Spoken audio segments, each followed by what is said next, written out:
You're listening to Music Tectonics.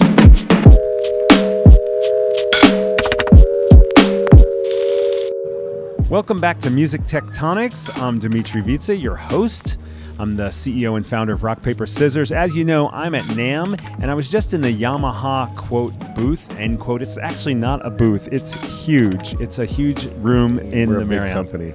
Yes, Yeah. yes. And I brought Blake Angelos out with me. He's a synthesizer product specialist at Yamaha, and it was just too loud in there. There's people playing drums. Very well, you know, with Yamaha, because we're the largest musical instrument company in the world, we make a lot of different products, and it's part of the reason why we have a ballroom to show everything. A booth really doesn't work for us, but because of that, you know, we have a main stage in there, and it can get exceptionally loud. Yes. So, as our podcast listeners have heard, NAMM is loud. Yes. It is loud, but Yes, there's lots of it's great very loud. creativity happening. Yeah. Not only in the musicians that are running around checking things out and trying things out, but also the inventors and Yeah. people who are doing cool stuff. Yeah. And Yamaha's got some interesting yeah. stuff coming Yeah. out. Yeah. Why don't we just dive in there first? Okay. What are some of the most innovative things that Yamaha has released recently, whether it's features on existing products or new products? Well, you know, as far as my world,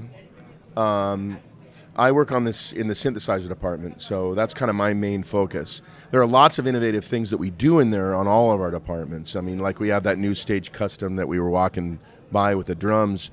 That's the smaller kind of kick drum. We had a thing called Hip Gig for that one, and now they've kind of re-released it with a smaller kick drum. So that's it's the size that's interesting, and the and it's ability low cost, and it sounds good. I mean, that's a big deal about trying to have as much value in our products, but still have really high quality. And one of the things of being a company like Yamaha that has so many avenues to do that with. I mean, we have, for example, just in metallurgy alone, you know, we can look to our motor division where they do a lot of metallurgy things, and how it kind of translates to my product.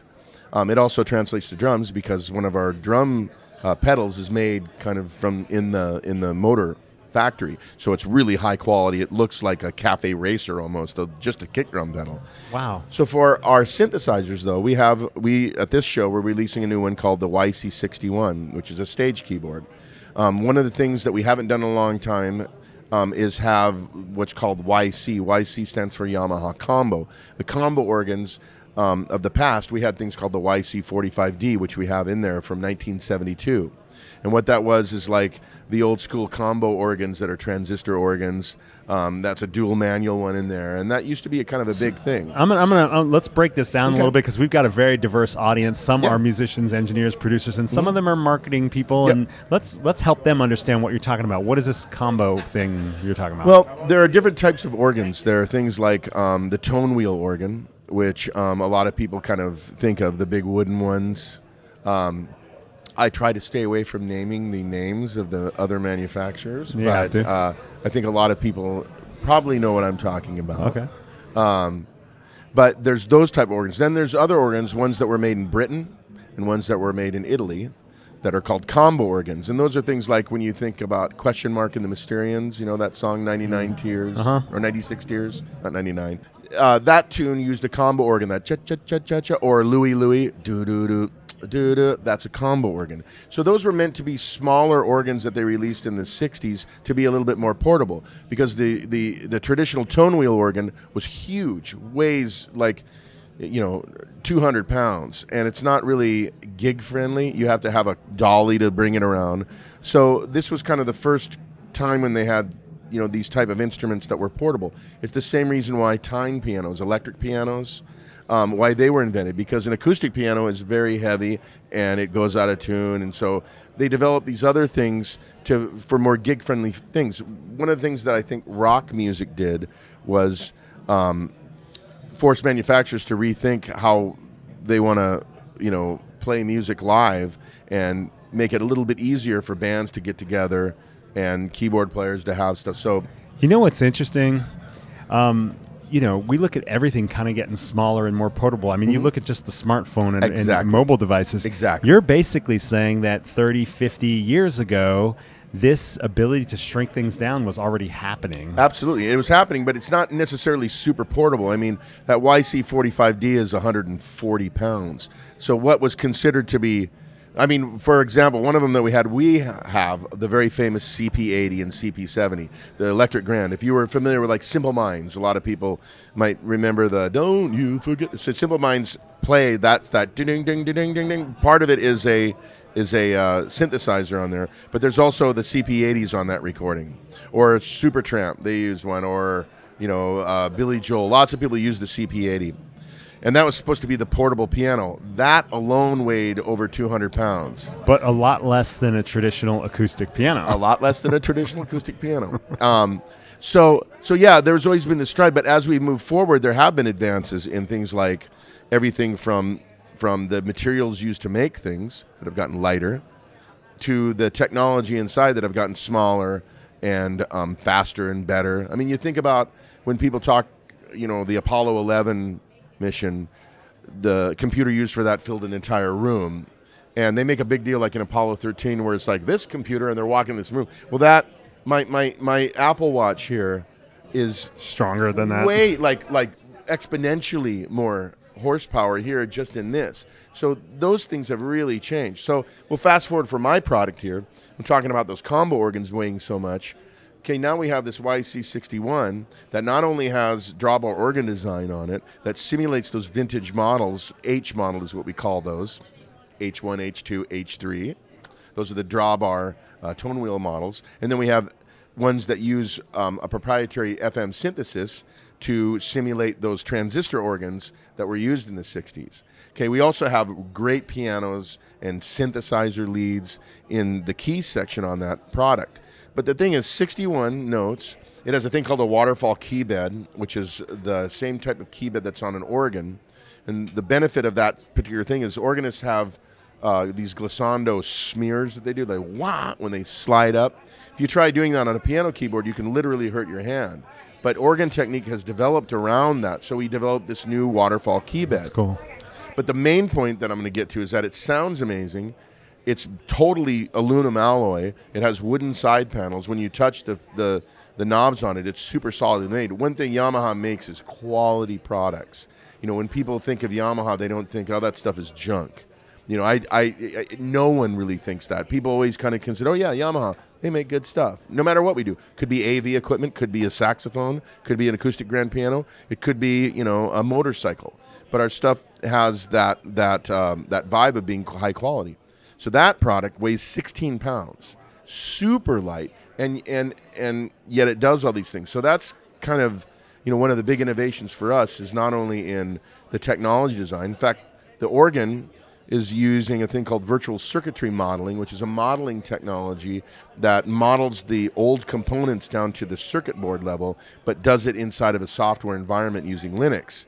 And it really does an amazing job doing that vintage sound. So that's where the technology, but also in the materials and that kind of stuff. Gotcha. And it goes across all of our products. All the products use this innovation. Innovation's a huge part of Yamaha. And it's one of the reasons why I'm so proud. I've been with this company now all in for 25 years. Wow. And have watched that change over the years as well. But it's it's a cool company to work for, and we make very innovative things like this. So it's interesting. Some of what you're talking about is getting stuff, there's technology now available to get it down smaller so that you can get sounds that people always liked but just weren't pragmatic for touring or playing live. And then some of it's actually, part of that is recreating those sounds. There's technology, even software now has gotten to a point where you can recreate a sound that really couldn't have been digital in a previous era. It had to be analog circuitry, and now you're getting those sounds, which is simultaneously making it more portable and more affordable. That indeterminacy is what vintage things, when people hear like a tube amp, why they like the tube amp sound is because of the indeterminacy. As they heat up, they change, and they have a certain harmonic characteristics that's added to the sound. So there's that way of doing it, or you can model that and kind of simulate what that brings that to it. That technology has gotten better and better and better every year. And you'll see other manufacturers who do it too. For example, we have friends from an Italian company called Audio Modeling that took a technology that we did in the 90s called physical modeling or virtual acoustic, which was a product called the VL1 where you had a breath controller. And as you played it, it simulated a saxophone. So if you tongued it, it would have a different sound than if you blew into it. A digital sample can't really do that. So modeling does things like that. Now, fast forward here, that company is doing all sorts of things in software in a plugin that goes in your computer that has taken that far, but it's just it's a plugin. It's a virtual instrument plugin. Right. So those type of things have, every year there's something new like that. Just different types of modeling and.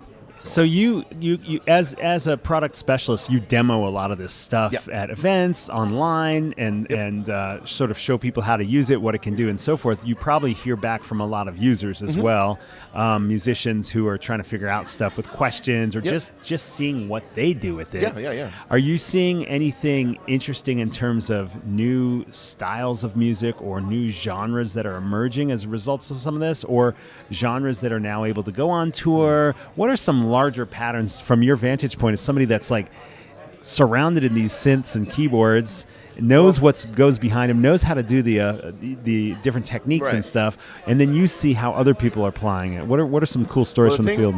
The coolest stuff that I see takes, especially with some of the younger kind of millennial and I guess whatever's before that, generation Y, is that is that after?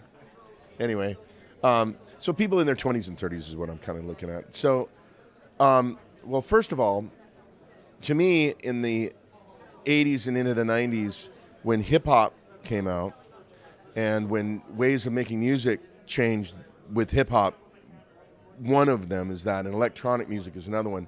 But with hip-hop, you're not necessarily learning how to play scales and wanting to play drums or bass or whatever in a guitar. Like when I was a kid, everybody wanted to play a musical instrument. Mostly it's guitar, drums, and they're thinking about, I want to get in a band, and they get together, they rehearse. But it's a different it's a different pathway to music. To do that, you have to practice the instrument, and you have to get to a certain level where you can actually play it live. Well, things like hip hop, kids were going in and buying. One of the drum machines was the TR-808, that Roland hand. That's a famous one. Yes. Well, when it came out, it didn't do that well. So a lot of them showed up in pawn shops, and kids would pick them up and get them. Because they were cheap. Yeah, and then they would start making music. But the music they were making was more assembling grooves together and then rapping over the top. That doesn't necessarily require a musician to be able to play that, but a mind that's there. What is John Lennon's quote is, I don't play tuba, but give me a tuba and I'll make art. And I totally understand that position. So, hip-hop developed with that way, right? But now you have, when you take someone that does them both, that also learns how to play a musical instrument and also learns kind of how to assemble music like, a lot of the electronic artists do. When you put those two things together, that's when I see a lot of the really amazing things, thinking, he's pretty old, but in the mid-'90s, I got hip to Square Pusher. So I was amazed at his drum programming that he does, so I knew he was doing electronic music, but on the other hand, he's also a killer bass player. So he puts those two together. Now, I think that ability to understand music informs his electronic. I always find guys that have a little bit of that going on, somehow a little bit of music, with their electronic stuff. That's the stuff that's the most engaging stuff for me is Nick Semrad, one of our artists. He's out with Corey Henry, who's a great organist. But Nick is one of these guys. He grew up in Nebraska, I think, and has a lot of gospel chops that he plays. So he's a really good keyboardist. But he uses the technology in front of him, like tweaking effects in real time, because what he tries to get at is like this produced sound live. So he's very special effecty. He plays a piano that has a decay that, usually pianos, when you play them, they sustain and they die off. Well, he has pianos that when he plays them, they sustain and they cut right off as soon as he pulls his hand up. So there's this kind of, it's a different sound, but it sounds like it's been produced. So some of that is because he understands the technology, but some of it is also because he's a great musician and he's putting these two things together. So technology and how people absorb technology now on the internet and how they learn how to play stuff, that is one aspect. But the traditional way of just learning how to play a musical instrument, going to music school, finding a person, that exists as well too. The best stuff is the melding of the two. Right, That's my absolutely. point. Yeah, no, that's perfect, Blake. Yeah. I always think about there's a book called The Innovator's Dilemma. Yeah, I know that book. Yeah, Sure. and so it's a tech book, but it's all about every single innovation comes from putting two seemingly unrelated things together, and Right. you get that innovation. You know, the hydraulics with the steam shovel Yeah. was the example that Clayton Yeah. Christensen uses, and you know, he's got a follow-up book called The Innovator's DNA, and it's all about combining read those that two, one, yeah. combining those two unrelated things. And so, what do you do to combine stuff? You have to do experiments. You have to ask questions. You have to network and meet people to get new ideas. Yeah. All that kind of stuff. And Yep. you're talking about that. They could learn it from some of it from a music teacher Yep. in school. So they could learn some of it from the internet. They could pick something up at a pawn shop. Before you know it, they're combining these things and they get a new sound. Yeah. See, hip hop to me is one of the biggest, most important innovations in the music industry. And I think a lot of people don't, I hear people, I hate that rap stuff. And man, if you know where to look in there, to me, there was nothing that was out there that was even close to something like Public Enemy, or even before that, just Grandmaster Flash and the Furious Five. That the message that came out in like 1980 to me, I grew up in Montana, and I guess I was in high school, maybe not, maybe middle school when that came out. But I remember first hearing that and being just captivated by that music at a young age, and I never forgot that. But as I got older, I wanted to look back to see, where did he come from? Well, he was a DJ. So he wasn't really a musician, but he was a thinking man. He was somebody that had an ability to rhyme and talk about very deep things. Stuff that I didn't really have a lot of experience with in Billings, where I grew up, but I always found seeing people that approach music but don't really know how to play a musical instrument. Sometimes they really do come out with, it was when I was my degrees are all in music composition. There was a guy that was a composer that was couldn't hear, like when you played, there's ear training that you do where you play like a major third. He couldn't hear a major third versus a minor third, but yet he was in the composition program. So there were two composition teachers. One of them was more traditional and was like he should go to the business school. This guy is Wrong guy. He's not going to be. But the other guy, who was more, said no. What he doesn't hear could be the next thing. That could be the amazing thing. Even though that he's not a great musician in that way. I think of like Jackson Pollock in this way, where I can look at a Jackson Pollock painting and it looks like just splattering on a canvas. Some people just think that's crap. What is that? I find it really intriguing, and I always say to people that think that, it's like, well, you didn't do it, And so music to me has this huge kind of spectrum of what is good and what can be done with it. You don't really, my point being, you don't really have to be a musician that practices to make this stuff. A lot of the stuff that happens today, with remixes, these guys may not necessarily know how to play very well, but they can hear, and they hear things that are cool to them, and they assemble them in ways that can sometimes be amazing and engaging, and something that I would never be able to do. That to me is one of the really intriguing things from a creative point of view in music. Well, Blake, this is awesome. It's really fun to dive in on this. Is there anything else you want to plug before we wrap up? And if I were going to do anything, because this is kind of it's not super specifically aimed at musicians. You're kind of aiming to innovators and stuff. The one thing that if I plug anything, I plug my company, because I feel really strongly about a lot of the things that we do in this company. In fact, I'm looking right now at this band that we have that's called Close the Distance. These girls, they're the ones that gave me this. Uh-huh. They're from Hawaii. The macadamia nuts. So their dad used to work for Yamaha, and he opened up a music school in Hawaii, and these kids all learned how to play in that school. Oh, cool. And but the thing that kind of unites all these guys together, these young kids learning stuff, is Yamaha and the educational aspect of it. You know, we have all these band and orchestral rental things that we do out there, but we also make synthesizers. We also, and I think we're good corporate citizens. You know, we have some acquisitions that we've done, like Bosendorfer, for example, that, you know, when we acquired that company, we basically acquired it, and then they're still making Bosendorfer pianos in Vienna. We didn't just take what we wanted and trash the company. You know, we do things because we're so big that are almost custodians of the industry.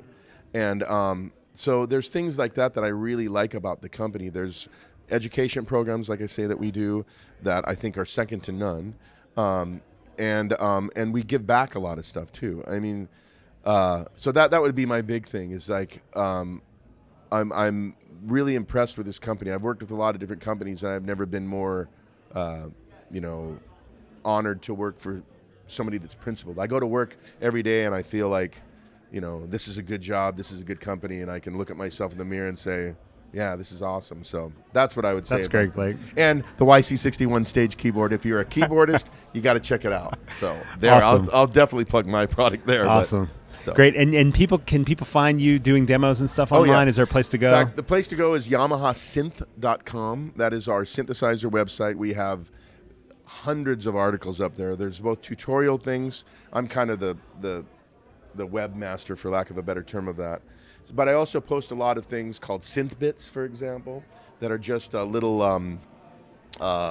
you know, things that are interesting that I find out there that use Yamaha keyboards. So it could be a performance on an old CS80 from the 70s, an analog synth, or it could be, you know, anything. So we have stuff that's engaging not just for synth people, but it is very much about Yamaha synthesizers and how it works. We have a podcast that's called Behind the Synth that I post up there, that we have up on SoundCloud, that people can like and subscribe to if they wish. That's interviews with artists and, you know, me just checking out old vintage gear or current gear. So YamahaSynth.com. Awesome. Lots of fun stuff. All right. Thanks so much, Blake, for joining us on Music Technologies. I think I'm going to go inside and go check out the guitars. Yeah, you should. Yeah, there's some good ones, new ones in there, some beautiful ones.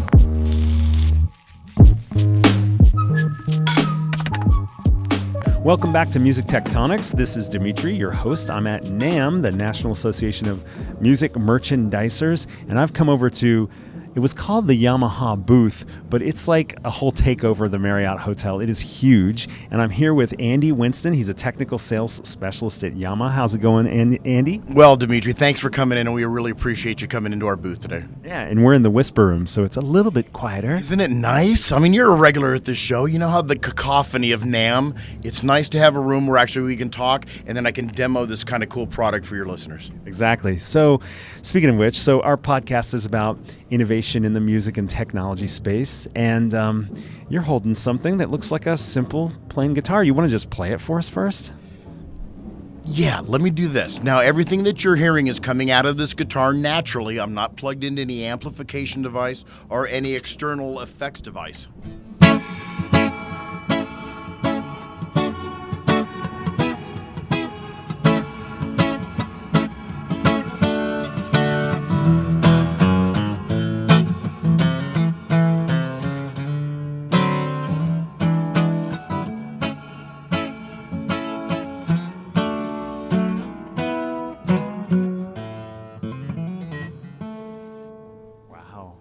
So I'm looking at what looks like a wooden guitar. We're not plugged into anything. I don't see any technology here. Why all that reverb?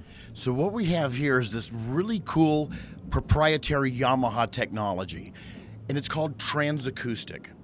About 8 years ago, it was actually developed out of our piano division, where you could buy a grand piano. They had this secondary sound source underneath that was developing reverb and chorus into your natural piano sound. Eventually, the technology became small enough that we could stuff it in things, so we started putting it in guitars. So about 4 years ago, we came out with the very first edition of the TransAcoustic guitar.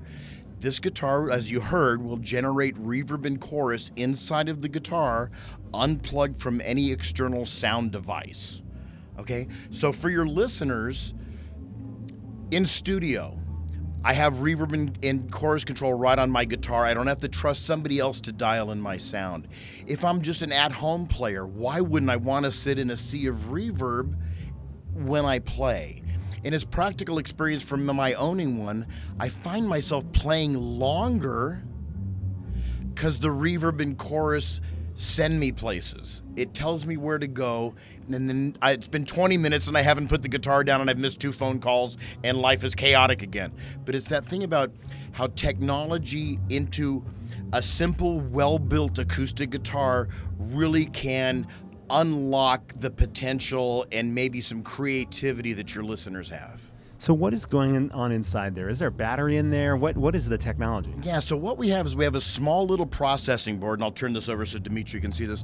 You'll see a little green light on the board just under the top edge of the side. It looks like a computer circuit board or something. It's kind of like that. It's a small little circuit board. Down in the bottom of it, though, you'll see a little metal bracket, and we call it an actuator. But what it is, it's almost like a tiny little speaker, but the speaker is pointed at the back of the guitar now. So what we're doing is I've got a device inside the guitar that is developing this signal, but I'm now hitting the back of the instrument, which is kind of cool. The back of the guitar never really generated tone. It was always the top, right? So now that I've got something pointed at the back, that splash of reverb is actually echoing off the back of the instrument now. So when I sit and hold this guitar, I'm really sitting in a sea of reverb, which is kind of cool. And then also what I can do is I can add chorus. So for your listeners that are finger-picking guitar players, check this out.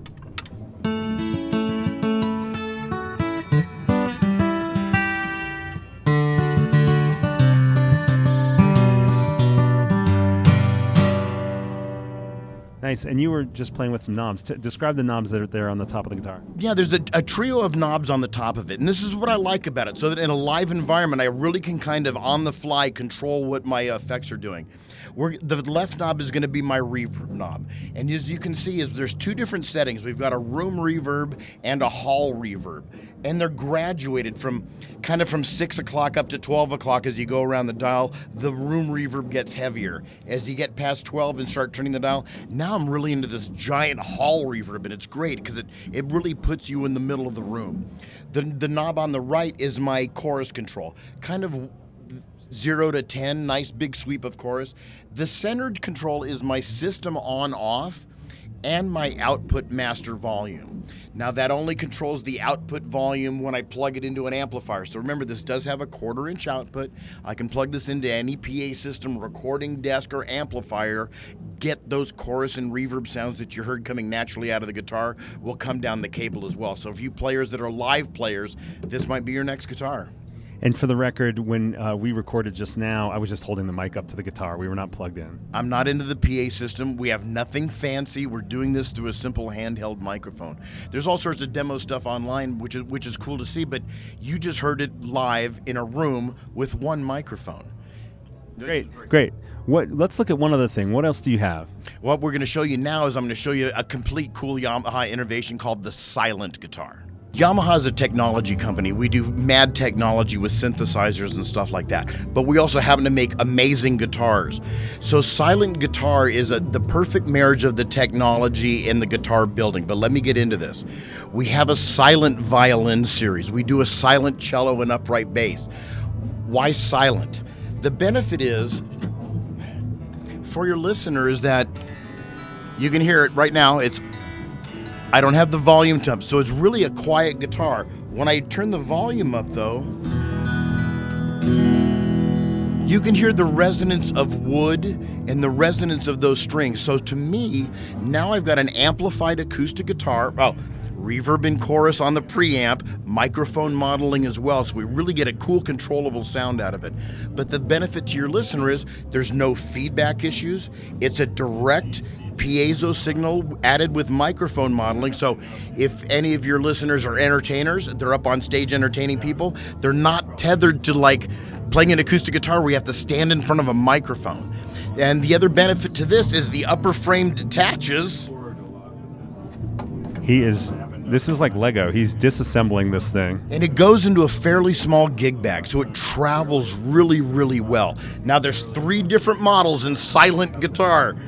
There's a silent steel string. So for you steel string or acoustic players, or if you have to play acoustic guitar in a rock band environment, play this. It will never feed back. So we do a steel string, we do a traditional 2.05-inch classical guitar, and then we have this really cool thing called a narrow classical. I'm going to give you a classical nylon string guitar with a 1.78 nut width, so it's not a big transition from your steel string acoustic guitar over to the nylon string sound. Okay, so I don't know anything about guitars, the acoustics or the electronics or anything.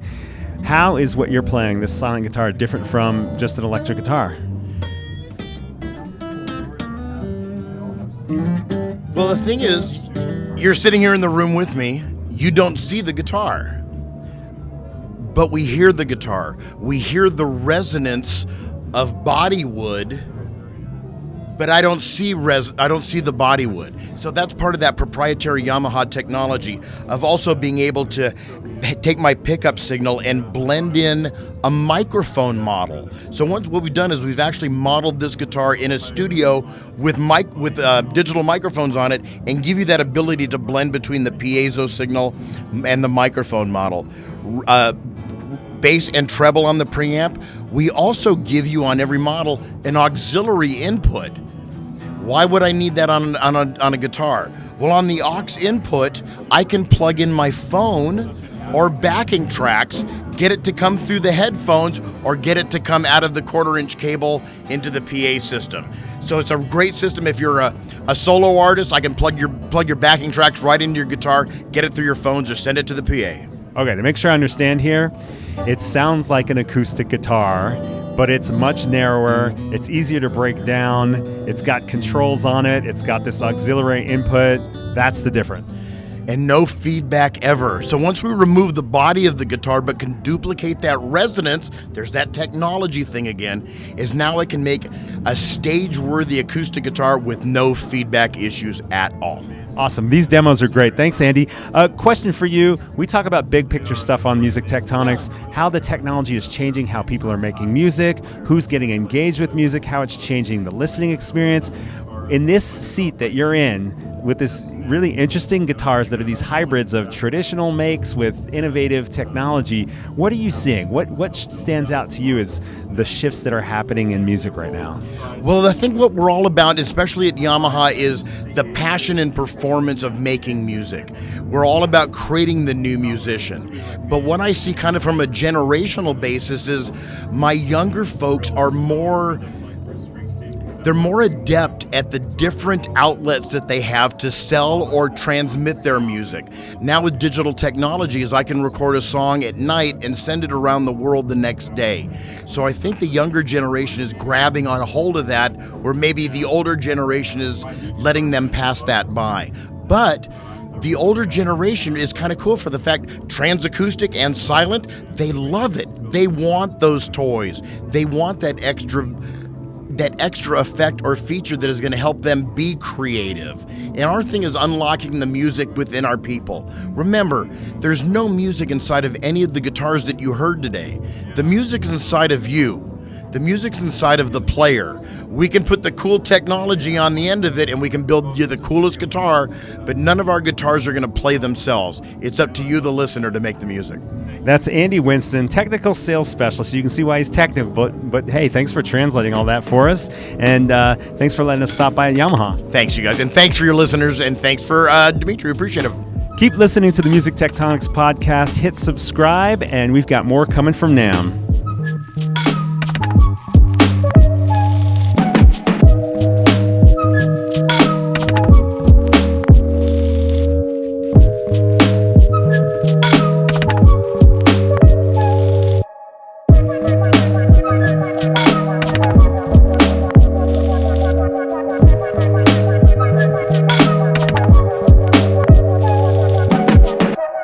You're listening to Music Tectonics.